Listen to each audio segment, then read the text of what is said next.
Even your lunch smells poor, don't you feel ashamed? The laughter echoed through the office like knives in the air. Mara Quinlan stood still, both hands gripping her cracked plastic lunchbox. Inside, cold rice from last night's dinner. Cameras clicked, phones were raised. In seconds, her humiliation became their entertainment. But no one noticed the security camera above them, quietly recording everything. Because that video would soon destroy everything they thought they knew. The office of Dorian Corp looked like success: glass walls, designer suits, and people who smiled with their teeth but not their hearts. Mara, in her plain gray sweater, didn't fit. She never tried to. Her desk was always neat, her voice soft, and her lunches always homemade. That day, when the manager sneered that cheap employees ruin the company's image, she didn't argue. She just lifted her eyes to that tiny red light on the security camera. And waited. Minutes later, the intercom chimed.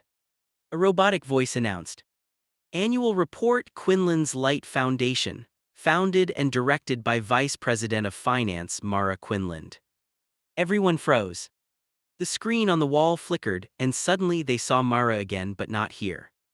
She was handing out food boxes to smiling children, her gray sweater the same. Whispers spread. The woman they mocked for smelling poor had quietly been feeding 43 orphaned kids for 3 years. But that wasn't where her story began.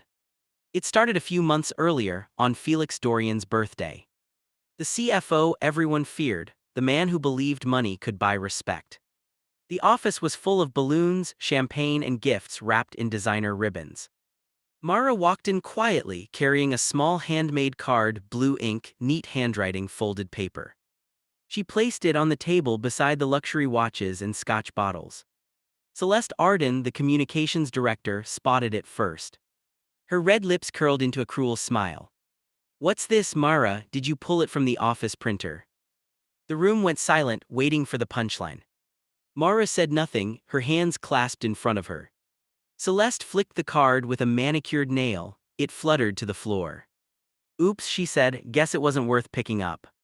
Laughter followed, sharp, ugly, endless. Mara bent down, picked it up, smoothed the creases, and placed it back on the table.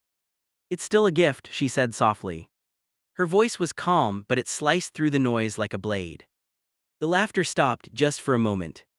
Felix leaned back, smirking. "People like you don't get to play generous," he said. Phones came out, someone whispered, "This is gold," as they started recording. Mara didn't flinch. "I made it myself," she said simply. The room roared again, but one man didn't laugh, the janitor, Lou. He'd seen her late nights at her desk, working after everyone else left. His daughter used to wear a sweater like hers before she passed. He watched her stand tall through their cruelty, and he understood. Days turned into weeks, and the teasing never stopped. At the coffee cart, Celeste sneered again. "Even your coffee is boring, Mara. Can't you at least pretend to belong?" Mara smiled faintly. "This is fine," she said, taking her plain black coffee. That night, a young intern named Nara Bloom stayed late, reviewing delivery footage. She noticed Mara leaving at 4:55, same time every day, with that same brown paper bag. Curious, Nara zoomed in on the security camera feed. The next frame made her gasp. Mara in a dark alley, handing out sandwiches and toys to children. They hugged her, laughed, called her name. Nara sat frozen, tears stinging her eyes. She saved the clip to a USB drive, her hands trembling. The next morning, Felix was furious. "Your reports are a mess," he snapped during a meeting. "Maybe this isn't the place for thrift store rejects." Snickers filled the room. Mara's pen stopped moving. She looked up, eyes calm, steady. "I'll finish the report tonight," she said, "then I'll decide what's next." That made Felix's jaw tighten. "You don't decide anything," he said. But her quiet confidence made the room go still. Nara glanced at Mara, and for the first time she saw what strength really looked like. Later that night, Nara scrolled through her phone and saw a local charity livestream. The caption read, "Thank you, Mara Quinlan, for keeping 43 kids fed and warm." It showed Mara, same sweater, no makeup, serving food in a shelter, smiling with kids who adored her. Nara's heart raced. She shared the video in the office chat. By morning, it had gone viral. People whispered in the halls, Is that her? No way. Felix rolled his eyes. Fake PR stunt. But some weren't so sure. Celeste, furious, sent an email to a gossip blogger. Anonymous tip: Mara Quinlan's charity is a fraud. Within hours, a headline spread online. Is Dorian Corp's angel a fake? Ronan Vale, the CEO, called an emergency meeting. He glared at Mara. Sign your resignation letter, save us the trouble. He slid the paper across the table. Mara looked at him, her face calm. I'll sign, she said, at 6:00 tonight. The room burst into laughter. You got some big reveal planned, Celeste taunted. Mara didn't respond, she just picked up her bag and left. At exactly 6:00 p.m., the giant LED billboard outside Dorian Corp flickered. The company logo disappeared. In its place, white letters glowed. Dorian Corp, funded by Quinlan's Light. Then a video began. Mara's face filled the screen. She was laughing with children, handing out books and food. A voiceover said, $1.2 million donated, 43 children fed, clothed, and educated by Mara Quinlan. The crowd outside gasped, then erupted into cheers. Reporters shouted, "Is it true? Are you the founder?" Mara stood in the street, sweater fluttering in the wind. She didn't answer, just nodded once. Inside the building, Felix's face turned white. She used company money, he stammered. But the video showed proof. All donations came from her own salary and software she built herself, the same one Felix had called useless. Celeste's phone buzzed with a message from her boss. You're done, pack your desk. The smear campaign had backfired. Ronan watched from his office window, his empire collapsing. The next day, a courier delivered a package to Mara, letters written in crayon, names like Tommy and Leia scrawled on the envelopes. The receptionist peeked at one. Miss Mara, thank you for my new shoes.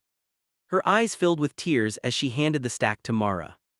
Mara smiled gently and walked away. By week's end, everything had changed. Felix resigned. Celeste vanished from the industry. Ronan's board voted him out. A new press release dropped. Quinlan's Light Foundation acquires 51% of Dorian Corp. The woman they'd mocked was now their majority owner. During the next board meeting, Mara sat at the head of the table. You planned this, Felix whispered. No, she said softly, I just did what was right. Months later, a new school opened, the 43 Foundation Academy. On stage stood 43 children wearing shirts that read, Thank you, Mara. A little girl stepped forward, her voice trembling. She didn't just feed us, she said, she taught us to dream. The crowd stood, clapping through tears. Felix and Ronan were there too, apologizing on camera, their pride gone. Mara looked at them, her face serene. I forgive you, she said, but I won't forget. That night she walked through the school's small library, touching the spines of children's books. A teacher whispered, They talk about you like your family. Mara smiled faintly. They are. Outside, the kids' laughter echoed in the sunlight. She never mentioned the lunchbox again.